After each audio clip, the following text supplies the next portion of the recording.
पहले समय में गांव में न टेंट हाउस थे और न ही केटरिंग थी, तो बस सामाजिकता। गांव में जब कोई शादी ब्याह होते तो घर घर से चारपाई आ जाती थी। हर घर से थरिया, लोटा, कलछुल, कराही इकट्ठा हो जाता था और गांव की ही महिलाएं एकत्र होकर के खाना बना देती थी। औरतें ही मिलकर दुल्हन को तैयार कर देती थी और रस्म के सारे गीत गा देती थी। तब डीजे अनिल और डीजे सुनील जैसी चीजें नहीं होती थी और ना ही कोई ऑर्केस्ट्रा वाले फूहड़ गाने। गांव के सभी चौधरी टाइप के लोग पूरे दिन काम करने के लिए इकट्ठे रहते थे। हंसी ठिठोली चलती रहती और समारोह का कामकाज भी। शादी ब्याह में गांव के लोग बारातियों के खाने से पहले खाना नहीं खाते थे, क्योंकि ये घरातियों की इज्जत का सवाल होता था। गांव की महिलाएं गीत गाती जाती और अपना काम करती रहती। सच कहूं तो उस समय गांव में सामाजिकता के साथ समरसता होती थी। खाना परसने के लिए गांव के लड़कों का गैंग समय पर इज्जत संभाल लेते थे।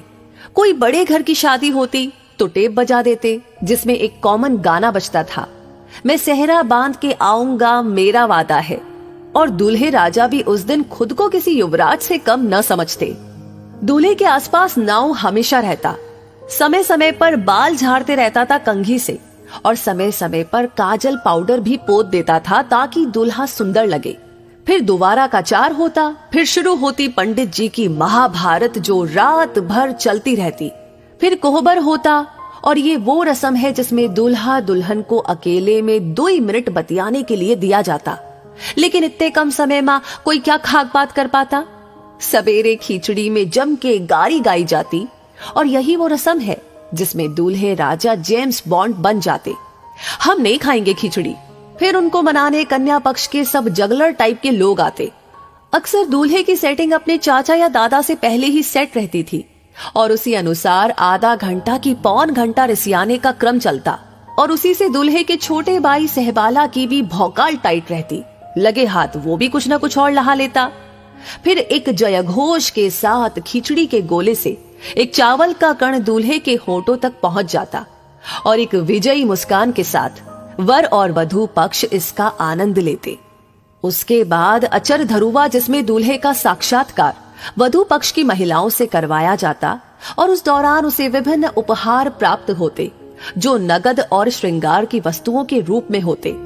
इस प्रक्रिया में कुछ अनुभवी महिलाओं द्वारा काजल और पाउडर लगे दूल्हे का कौशल परीक्षण भी किया जाता और उसकी समीक्षा परिचर्चा विवाह बाद आहूत होती थी और लड़कियां दूल्हा के जूता चुराती और 101 रुपए में मान जाती।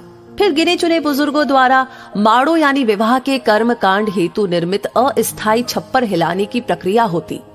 वहां हम लोगों के बचपने का सबसे महत्वपूर्ण आनंद उसमें लगे लकड़ी के शुंगों यानी कि तोता को उखाड़कर प्राप्त होता था। और विदाई के समय नकद नारायण कड़ी कड़ी 10 रुपए की नोट जो कहीं 20 रुपए तक होती थी। वो स्वर्गिक अनुभूति होती कि कह नहीं सकते। हालांकि विवाह में प्राप्त नगद नारायण माताजी द्वारा 8 आने से बदल दिया जाता था। आज की पीढ़ी उस वास्तविक आनंद से वंचित हो चुकी है जो आनंद विवाह का हम लोगों ने प्राप्त किया है। लोग बदलते जा रहे हैं, परंपरा भी बदलती चली जा रही है। आगे चलकर ये सब देखने को मिलेगा कि नहीं, वो विधाता जाने। लेकिन जो मजा उस समय में रहा वो मजा अब धीरे धीरे विलुप्त हो रहा है।